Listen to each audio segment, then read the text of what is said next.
네, 우리에게 주시는 말씀은 고린도후서 13장 5절 한 절 말씀입니다. 고린도후서 13장 5절입니다. 신약성경 301쪽입니다.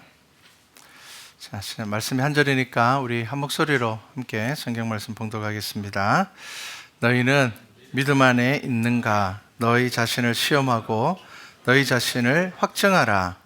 예수 그리스도께서 너희 안에 계신 줄을 너희가 스스로 알지 못하느냐? 그렇지 않으면 너희는 버림받은 자니라. 아멘. 시간이 참 빨리 가죠. 이번 주부터 장마 시작한답니다.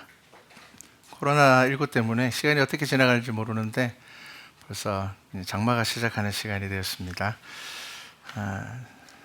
여러분, 시간의 소중함들을 아셔야지 하나님 안에서 우리의 삶이 얼마나 소중한지를 알게 됩니다.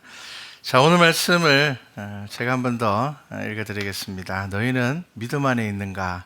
여러분, 이 짧은 말씀을 잘 기억해 보십시오. 너희 자신을 시험하고 너희 자신을 확증하라. 예수 그리스도께서 너희 안에 계신 줄을 너희가 스스로 알지 못하느냐? 그렇지 않으면 너희는 버림받은 자니라.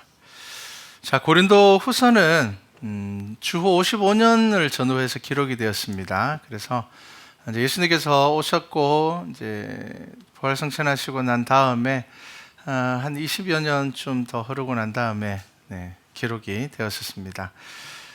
고린도 전서가 있고 고린도 후서가 있습니다. 이 고린도 지역은 지금의 그리스 북부 지역입니다. 이제 그 지역이 성경의 무대입니다. 고린도 전서는 고린도 교회에 세워진 여러 교회들을 향하여서, 근데 교회가 세워졌고 성령의 은혜가 넘쳤고 막 여러 가지 기적이 일어나고 이적이 일어나는데, 그런데 동시에 그 안에 문제가 생겼어요. 그래서 그 문제를 들은 사도 바울이 고린도전서를 기록을 해서 보냈고요. 그 다음에 이제 문제가 좀 해결이 되고 있다라는 소식을 이제 들었지만, 그래도 혹시나 남아있는 여러 가지 어려움들, 또 다시 이제 새롭게 시작되는 문제가 있을지 모르기 때문에 고린도후서를 기록을 했습니다. 자, 이 고린도 교회에서 생기는 문제를 한마디로 이야기를 하면 뭐냐 하면요, 오늘날에도 우리가 늘 고민하고 있는 문제입니다. 양면성입니다. 그리스도인들의 양면성입니다. 한쪽으로 보면 정말 거룩하고 막 대단한 그런 삶을 사는 것 같은데, 그 사람들의 삶의 뒷모습, 그런 모습들을 바라보니까 또 어떻게 교회 안에 이런 일이 있을 수가 있지라는 것들이 있었다라는 겁니다. 그러니까 쉽게 이야기를 하면은, 여러분, 2000년 전에 그 교회의 모습이나 지금 우리의 교회의 모습이나 사실은 해결해야 될 문제들은 크게 변하지 않았습니다. 여러분, 초대교회가 어떤 교회입니까? 성령의 역사가 일어난 교회였습니다. 기적이 일어났고요, 병곤침의 역사가 있었고요, 생각하지 못한 일들이 이루어지는 것이 초대교회의 역사였고요. 초대교회의 역사만 그런 게 아니라 복음이 전해지는 모든 나라에 그런 일들이 일어났습니다. 여러분, 우리나라에 어떻게 이렇게 복음이 폭발적으로 증가해서 많은 교회들이 생길 수 있었는가? 우리는 그것을 이제 1907년 평양 대부흥운동이라 그렇게 이야기를 합니다. 1907년에 평양 대부흥운동의 기록을 보면요, 정말 많은 사람들이 병곤침을 받았습니다. 태어날 때부터 걷지 못했던 사람들, 보지 못했던 사람들, 죽을 수밖에 없었던 질병을 가지고 있었던 사람들이 교회에 와서 예수 그리스도를 믿고 그들의 삶이 변화되면서 치유 역사가 일어났습니다. 자, 교회가 시작될 때에 이런 특별한 역사가 일어났는데, 중요한 것은 그 이면에 생각하지도 못한 문제들이 또한 동시에 생겨났습니다. 그런데 그것이 뭐냐 하면은 거짓말, 부도덕한 행동들, 여러 가지 문제들이 교회 안에 동시에 서서히 자리 잡기 시작을 했다라는 겁니다. 아니, 어떻게 그럴 수가 있을까? 그때는 막 박해받는 시대였습니다. 그리고 예수를 믿는다고 하면은 사람들에게 좀 이렇게 제외되는 그런 시절이었습니다. 그럼에도 불구하고 예수 믿겠노라 하고 신앙생활을 했던 사람들 속에 어떻게 그러한 문제가 있을 수가 있을까?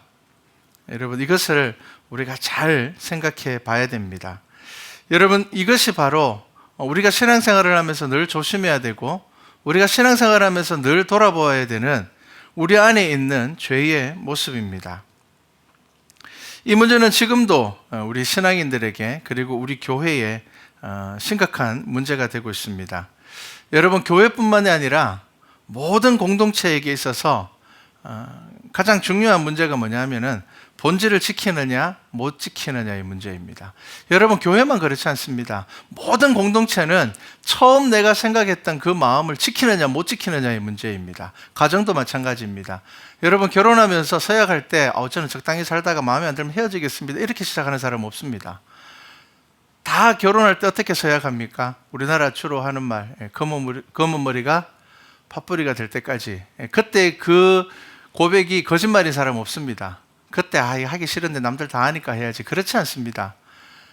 모든 공동체의 문제는 뭐냐면은 본질을 지키느냐 못 지키느냐의 문제입니다. 오늘날에 의료 사고들이 많고 또 의료와 관련된 범죄 행위들도 많습니다. 그러면 원래 의료하는 게 어쩔 수 없어, 원래 그래, 병원이 뭐 그런 거지, 뭐 돈 벌려고 만들어 놓은 건데. 근데 그렇습니까? 여러분, 의사들이 이제 그 시험을 다 치고 난 다음에 정식으로 의사를 시작할 때 뭘 합니까? 히포크라테스 선서를 합니다. 이 히포크라테스 선서는 아주 오래전 그리스 시대의 의사였던 히포크라테스가 말한 의사의 윤리적인 지침입니다. 그런데 오늘날 의사들도 이것을 선서를 합니다. 근데 여러분, 이 선서가 어떻게 시작하는 줄 압니까? 이렇게 시작을 합니다. 이제 의협에 종사하는 일원으로서 인정받는 이 순간, 그러니까 이제 의사로 시작하는 이 순간, 나의 생애를 인류 봉사에 바칠 것을 엄숙히 서약하노라, 이렇게 얘기합니다. 여러분, 모든 의사들이 의사가 되고 난 다음부터 의사직을 내려놓을 때까지 이 서약만 지킨다라면은 여러분, 병원은 진짜 믿고 신뢰할 수 있는 곳이 될 겁니다. 대단하지 않습니까? 나의 생애를, 내가 돈 벌려고 의사하는 게 아니고 나의 생애를 인류 봉사를 위해서 바칠 것을 엄숙히 서약한다, 이렇게 이야기를 합니다. 그리고 이제 몇몇 가지가 있는데 그 중에 이런 내용이 있습니다.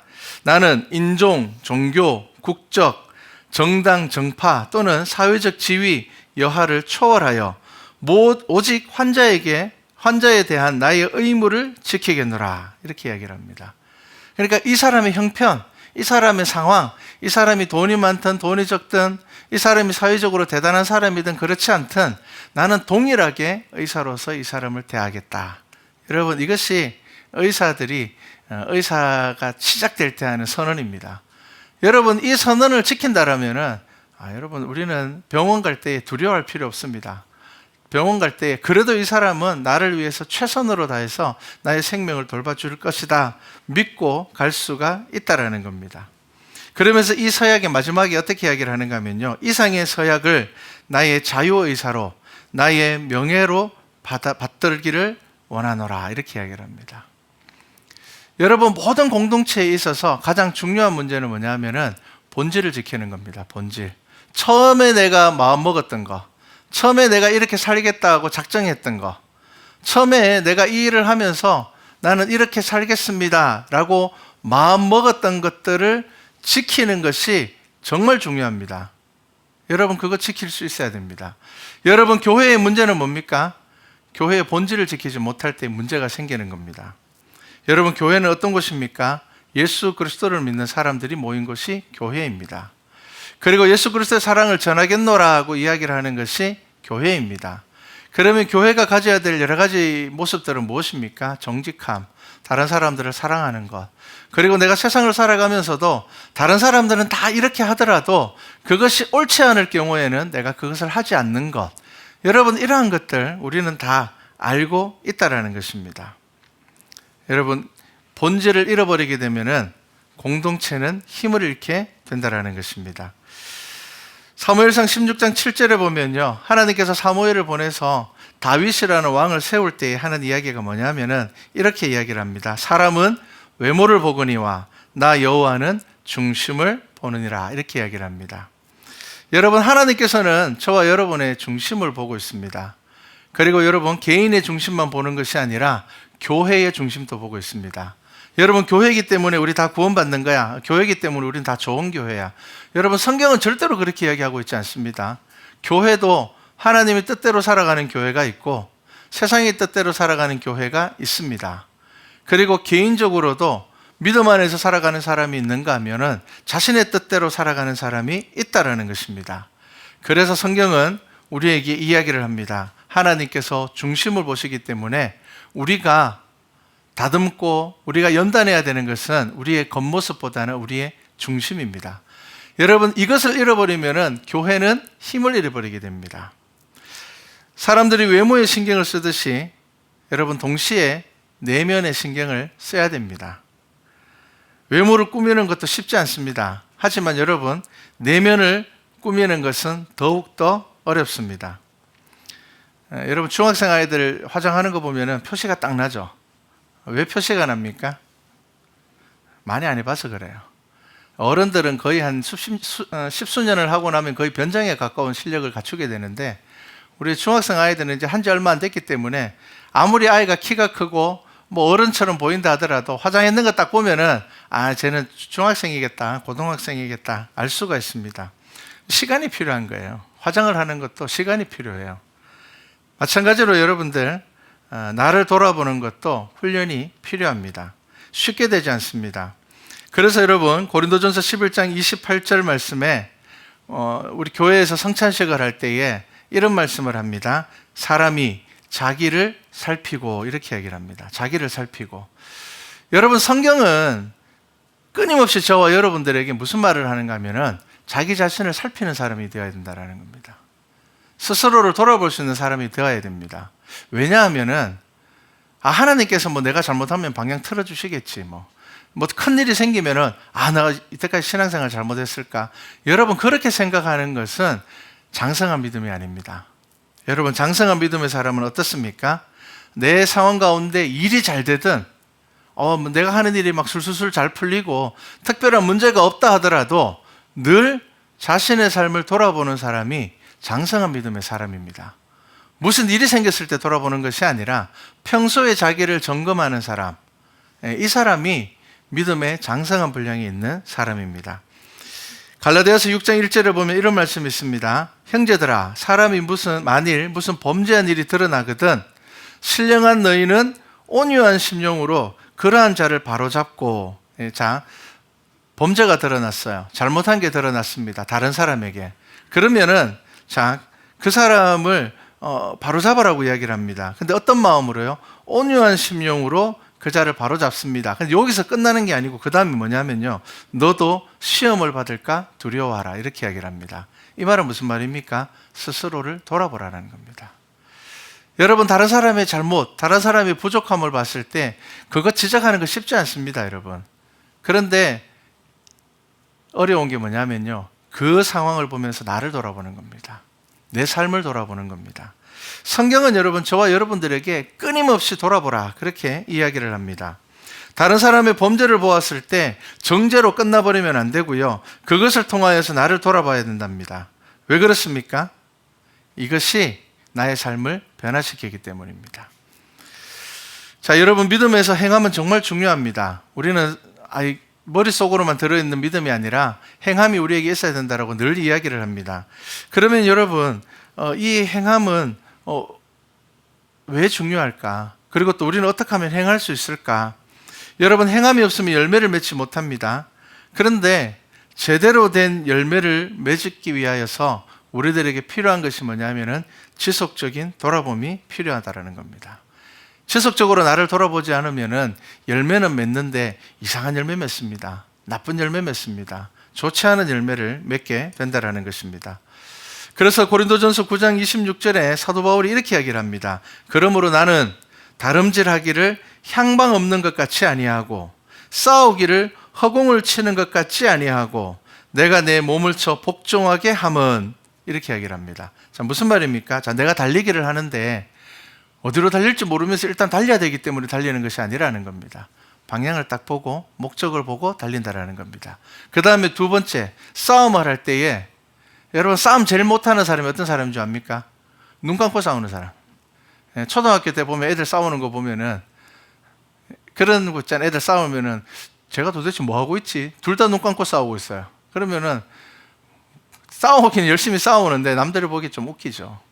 싸울 때 어떻게 안 한다고요? 허공을 치는 것처럼 안 한다라는 거예요. 자, 이렇게 하지 않기 위하여서 사도 바울이 어떻게 얘기를 한다고요? 내가 내 몸을 쳐 복종하게 하면 이렇게 이야기를 합니다. 내 삶을 늘 돌아본다라는 겁니다. 내 삶에서 내가 말씀의 올바른 방향으로 나아가고 있는지를 내 행동들을 통하여서 돌아본다라는 겁니다. 이렇게 하는 이유가 뭐라고요? 내가 남에게 전파한 후에 자신이 도리어 버림을 받을까 두려워함이로다. 이렇게 이야기를 합니다. 나를 돌아보지 않으면 어떻게 된다고요? 다른 사람에게는 복음을 전해놓고 나는 어떻게 된다고요? 구원받지 못한다라는 겁니다. 내가 먼저 믿고 신앙생활도 오래 했고 내가 교회에서 직분도 가지고 내가 목사이고 내가 장로이고 내가 권사인데 내가 돌아보지 않고 내 스스로를 믿음 가운데 돌아보지 않으면은 실컷 복음 전해놓고 난 다음에 나는 어떻게 된다고? 엉뚱한 데 가 있다라는 겁니다. 엉뚱한 데 가는 겁니다. 여러분, 우리가 스스로를 믿음 안에 돌아보지 않으면은 이렇게 될 수 있다라는 겁니다. 그래서 이 고린도전서 9장 26절 이 말씀을 하기 바로 전에 뭐라고 이야기를 하는가 하면요, 이기기를 다투는 자마다 모든 일에 절제하나니 이렇게 이야기를 합니다. 자, 이기는 사람은 어떻게 한다고요? 자기를 절제한다라는 거예요. 자기 삶을 계속 돌아본다라는 겁니다. 자기 삶을 계속 돌아보는 사람들은 교만해질 수가 없습니다. 교만해질 수가 없습니다. 진짜 이기는 사람은 어떤 사람이라고요? 자기를 돌아보는 사람입니다.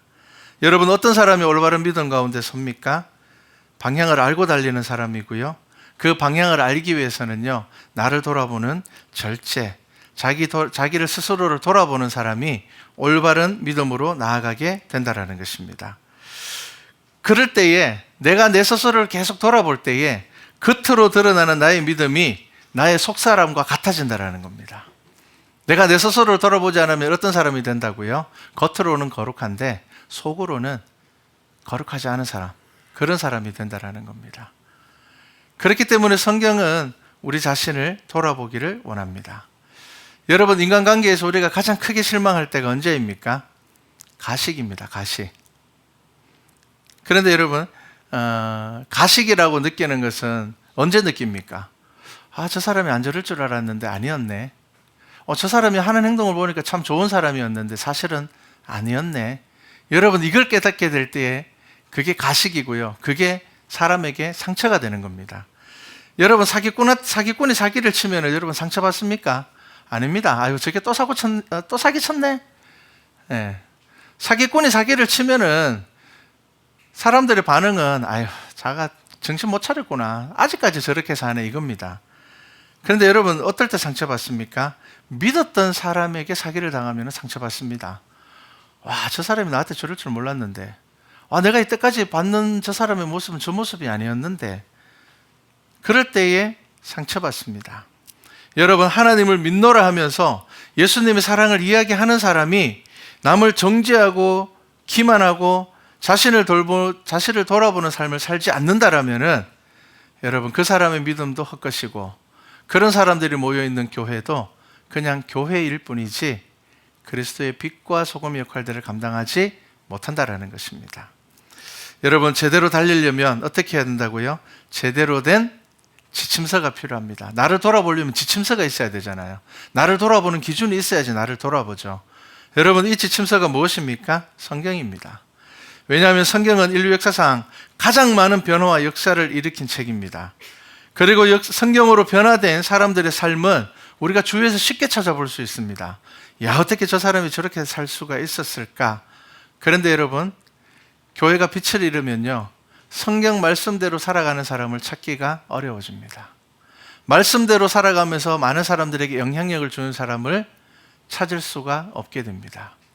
여러분, 우리 교회가 하나님 앞에 올바로 서는 교회가 되기 위해서 어떻게 돼야 되겠습니까? 저도 여러분들에게 말씀 안에서 영향력을 주는 사람이 되어야 됩니다. 그리고 여러분들도 여러분들의 삶에서 다른 사람들에게 하나님을 믿는 사람으로서 영향력을 주는 사람이 되어야 한다는 것입니다. 저 사람은 다른 것 같아. 저 사람은 내 주위에 교회 다니는 사람들 많은데 저 사람은 다른 것 같아. 저 교회는 좀 다른 모양이다. 여러분, 이것이 교회가 올바르게 부흥하는 방법입니다. 여러분, 초대교회 때 교회가 어떻게 부흥했습니까? 사람들이 예수 믿고 사람들이 변화되더라. 저 사람이 저런 사람이 아니었는데 저 사람이 완전히 다른 삶을 살더라. 여러분, 그게 교회의 부흥의 근거가 되었습니다. 우리 대한민국도 그랬습니다. 평양 대봉운동이 일어났을 때에 왜 사람들이 교회로 몰려들었는 줄 압니까? 단순히 병곤치고 특별한 기적 때문에 모여든 것이 아니라 와, 저 사람이 저렇게 바뀔 수 있구나. 술에 찌들려 살던 사람이 인생이 바뀌어버린 거예요. 도박하러 다니는 사람이 갑자기 바뀐 거예요. 가족들을 두드려 패고 폭행을 하던 사람이 무릎 꿇고 자기 아내에게 사과하는 거예요. 용서를 구하는 거예요. 어떻게 저렇게 되었지? 예수 그리스도를 통하여서 변화된 겁니다. 그리고 그들이 예수를 통하여서 자신의 삶을 계속 돌아보게 되었습니다. 그러면서 여러분 복음이 전해졌다라는 것입니다. 여러분 자신을 돌아보는 믿음의 사람들이 줄어들게 되면 어떤 사람들이 교회에 늘어나는 줄 압니까? 자신을 드러내려고 하는 사람들이 많아지게 됩니다. 여러분, 저와 여러분은 자신을 드러내면 안 되고요. 복음을 드러내야 됩니다. 여러분, 믿음을 드러내야 됩니다. 그런데 복음이 빛을 잃어버리게 되면요, 자기 자신을 드러내려는 사람들이 많아지게 된다는 것입니다. 여러분, 교회는 빛이 되어야 됩니다. 예수님께서 그렇게 이야기하셨습니다. 여러분, 빛은 어두움에 있는 사람들에게 소망이 되어야 됩니다. 그런데 교회가 빛을 잃어버리면요, 아무도 교회를 찾지 않습니다. 교회가 소망이 되지 않는다라는 것입니다. 여러분, 교회가 영향력을 잃어버리는 것은 아무리 다른 이유를 가지고 온다 하더라도 결국은 교회가 그리스도의 복음을 잃어버렸기 때문에 빛을 잃어버리는 겁니다. 여러분, 다른 이유 없습니다. 교회가 왜 영향력을 잃어버립니까? 복음의 빛이 없기 때문입니다. 환경적으로도 그렇고 시대가 그렇고 모든 그 이유들이 근거가 되기는 합니다. 하지만 가장 중요한 이유는 예수 믿는 사람들이 예수 믿는 사람처럼 살지 못하기 때문입니다. 이것이 가장 큰 이유입니다. 여러분, 성경은 세상을 바꾸는 힘이 있습니다. 하지만 그 일은 겸손하게 복음으로 살아가는 이들을 통하여서 이루어지는 것입니다. 그래서 예수님께서는 뭐라고 이야기를 하셨습니까? 일꾼이 필요하다고 이야기했습니다. 일꾼은 누굽니까? 주인에게 순종하고 복종하면서 살아가는 사람들이 일꾼입니다. 저와 여러분이 그리스도의 일꾼이 되지 않으면 일거리가 사라집니다. 여러분, 복음이 전해지지 않는다라는 겁니다. 여러분, 자신을 살피지 않는 신앙의 올바른 열매는 맺히지 않습니다.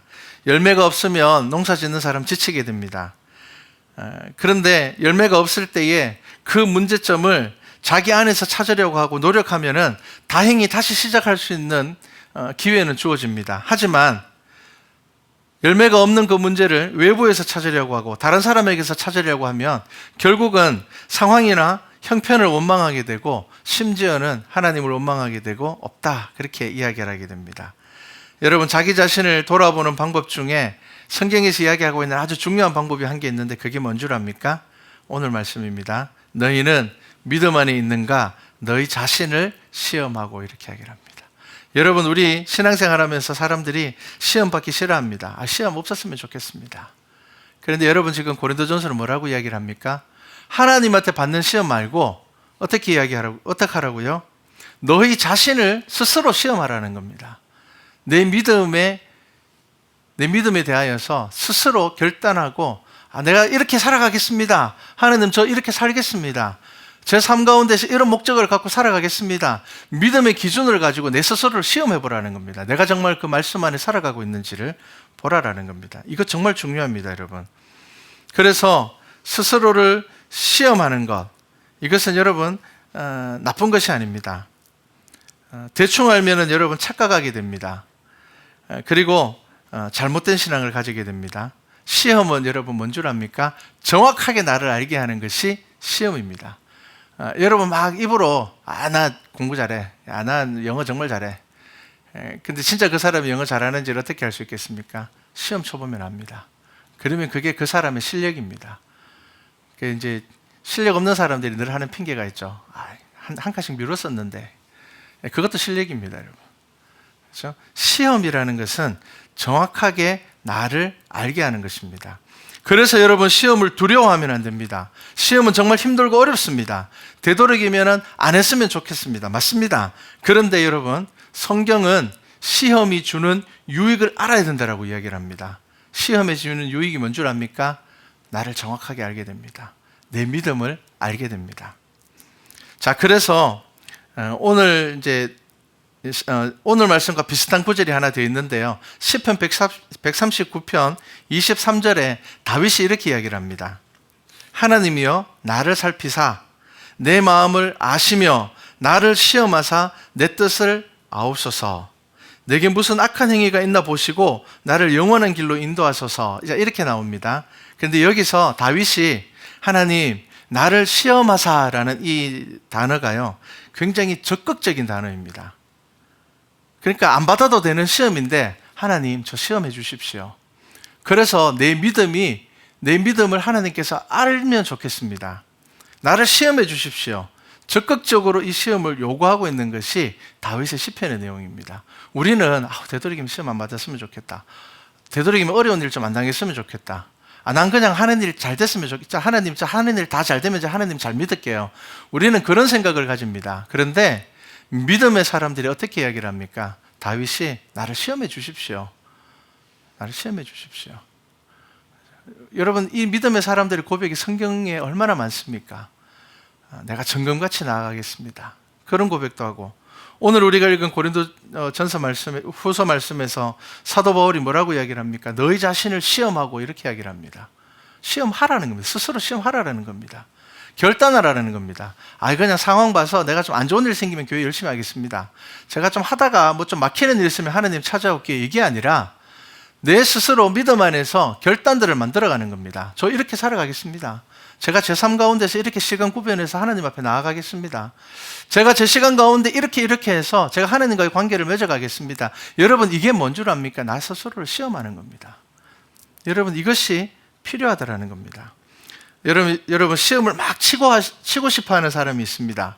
만약에 그러면 그 사람의 마음은 어떤 마음이겠습니까? 자신 있다라는 겁니다. 저 열심히 했습니다. 저 시험 한번 쳐봤으면 좋겠습니다. 정확한 나의 실력을 알고 싶기 때문에, 그리고 시험을 침으로 인하여서 내가 이 부분이 부족하구나, 내가 이 부분 더 열심히 해야 되겠구나, 내가 정말 열심히 했는 것 같은데 이 부분을 내가 좀 소홀하게 했구나. 여러분, 시험을 통하여서 우리에게 주어지는 유익을 아는 사람은 시험을 두려워하지 않습니다. 여러분, 이 세상에서 시험이 모두 사라진다면 어떻겠습니까? 우리 아이들은 엄청 좋을 겁니다. 그런데 여러분, 정말 지금 우리가 살아가는 이 세상에도 시험이 다 사라지면 어떻게 될 것 같습니까? 누가 의사합니까? 칼질 잘하는 사람은 의사하면 됩니까? 누가 경찰합니까? 싸움 잘하는 사람은 경찰하면 됩니까? 큰일 날 겁니다. 여러분, 시험이 사라지게 되면요, 어떻게 됩니까? 자격이 없는 사람들이 판을 치게 될 겁니다. 그리고 여러분, 시험이 다 사라져버리면은 우리 안에 신뢰가 사라지게 될 것입니다. 여러분, 의대를 졸업해도 의사 면허시험 통과하지 않으면 의사가 못 됩니다. 내가 의대를 졸업했다 하더라도 시험을 통과하지 않으면은 함부로 사람을 치료하고 하면 안 됩니다. 이 시험이 있어도 자격이 없는 사람들이 종종 등장을 해서 사람들이 힘들게 하고 어렵게 하는데, 여러분, 시험이 사라지면 어떻게 될 것 같습니까? 여러분, 오늘 말씀을 잘 기억하십시오. 오늘 말씀은 시험을 토대로 내가 믿음 안에 있는지 그렇지 않은지를 살피고 내가 믿음 안에 있음을 확증하라는 것입니다. 즉, 스스로 시험을 두려워하고 시험을 멀리해서, 그러면서 나는 정말 신앙이 좋아, 나는 정말 예수 믿는 사람을 잘 살고 있어, 착각하지 말라라는 겁니다. 여러분, 시험을 통과하지 않으면 사람은 착각하게 됩니다. 난 정말 좋은 믿음이야, 난 잘하는 믿음이야, 나 예수 믿음대로 잘 살고 있는데, 그렇게 생각하게 됩니다. 교회도 마찬가지입니다. 교회도 시험을 두려워해서는 안 됩니다. 시험이 왔을 때에 그 시험을 믿음으로 이겨내느냐, 기도로 이겨내느냐, 말씀 붙잡고 이겨내느냐, 그것이 바로 그 교회의 믿음이 된다는 것입니다. 여러분, 말씀이 없으면서 있는 것처럼, 하나님을 믿지 않으면서 믿는 것처럼 속이면서 살아가면 안 됩니다. 속이면서 살아가는 사람들이 너무 많아지고 있습니다. 야고보서 1장 2절에 보면은 이런 말씀이 있습니다. 내 형제들아, 너희가 여러 가지 시험을 당하거든 온전히 기쁘게 여기라. 이는 너희 믿음의 시련이 인내를 만들어내는 줄 너희가 알미니라. 여러분, 시험을 기뻐할 수 있습니까? 그런데 여러분, 시험을 기뻐하는 사람이 진짜 예수 믿는 사람이라는 겁니다. 시험을 기뻐하는 사람이 정말 장성한 믿음으로 하나님 앞에 담대하게 서 있는 사람이라는 겁니다. 로마서 5장 3절에 보면은 비슷한 말씀이 있습니다. 우리가 환난 중에도 즐거워하나니. 여러분, 환난 중에 즐거워할 수 있습니까? 시험이 왔는데. 그런데 즐거워한다라는 겁니다, 사도 바울은. 왜? 이는 환난은 인내를, 인내는 연단을, 연단은 소망을 이루는 줄 알미니라. 여러분, 시험을 통해서 뭘 알게 된다고요? 소망을 확실히 알게 된다는 겁니다. 여러분, 시험이 왔을 때에 여러분, 이 시험을 통해서 하나님의 뜻을 발견하시기 바랍니다. 여러분, 시험을 통해 만족감을 얻을 때에 시험을 기뻐할 수 있게 됩니다. 누가복음 21장 19절에 보면 예수님께서 이렇게 말씀하셨습니다. 너희의 인내로 너희 영혼을 얻으라, 이렇게 이야기를 합니다. 인내로 뭘 얻으라고요? 영혼을 얻으라는 겁니다. 인내가 있는 사람이 영혼을 얻을 수 있다는 겁니다. 구원받을 수 있다는 겁니다. 이 말씀은 예수님께서 마지막 때에 대해서 이야기를 하시면서 하는 이야기였습니다. 마지막 때 환난이 많아지고 시험이 많아지고 거짓 선지자들이 등장하고 교회가 무너지고 교회가 빛과 소금의 역할들을 하지 못할 때에 그때 예수님께서 뭐라고요? 너희 인내로 너희 영혼을 얻어라, 이렇게 이야기를 합니다. 여러분, 인내는 무엇을 통하여서 얻게 된다고요? 시험을 통하여서 얻게 된다는 겁니다. 로마서에 그렇게 이야기를 했습니다. 시험을 통하여서 우리는 인내를 얻게 되고 그 인내가 우리를 구원하게 된다는 것입니다. 여러분, 힘들게 공부했지만 시험에 합격한 사람 기분이 어떻겠습니까? 합격하는 순간, 공부했던 순간의 모든 어려움들이 나를 위한 시간임을 깨닫게 됩니다. 그런데 시험처가 합격했는 사람이 합격했음에도 불구하고 공부했던 시간이 막 원망스럽고 분노가 생긴다면 그 사람은 그 시험을 통과할 자격이 없는 사람입니다. 여러분, 시험의 유익함을 알게 될 때에 그리스도의 고난의 길을 이해하게 됩니다. 왜 예수님께서 그 길을 가셨는가 알게 됩니다. 왜? 부활을 통하여서 우리에게 소망을 주시기 위함입니다. 그 사랑을 깨달아 알게 된다는 겁니다. 자, 말씀을 마치겠습니다. 우리에게 주어지는 모든 시험에 대해 우리의 믿음의 자세를 돌아보셔야 됩니다. 여러분, 시험이 왔을 때에 이렇게 생각하십시오. 내가 이 시험을 통하여서 나의 믿음을 확증하겠노라. 내가 이 시험을 통하여서 하나님께서 나의 삶을 이끌어 가심을 내가 확증하겠노라. 하나님께서 나와 함께 하심을 이제 내가 더 이상 의심하지 않겠노라. 이 시험이 내 삶 가운데서 하나님 앞에 한 걸음 더 가까이 나아가는 시간이 될 것이다. 여러분, 이것이 우리의 믿음이 되어야 될 것입니다. 하나님은 우리의 중심을 보시는 분입니다. 그리고 그분은 공의로우신 분입니다. 우리를 사랑하며 자신의 아들까지 보내신 분입니다. 여러분, 우리의 삶이 믿음 안에서 확증이 되어서 참된 그리스도인으로 나아가시기를 주님의 이름으로 축복합니다.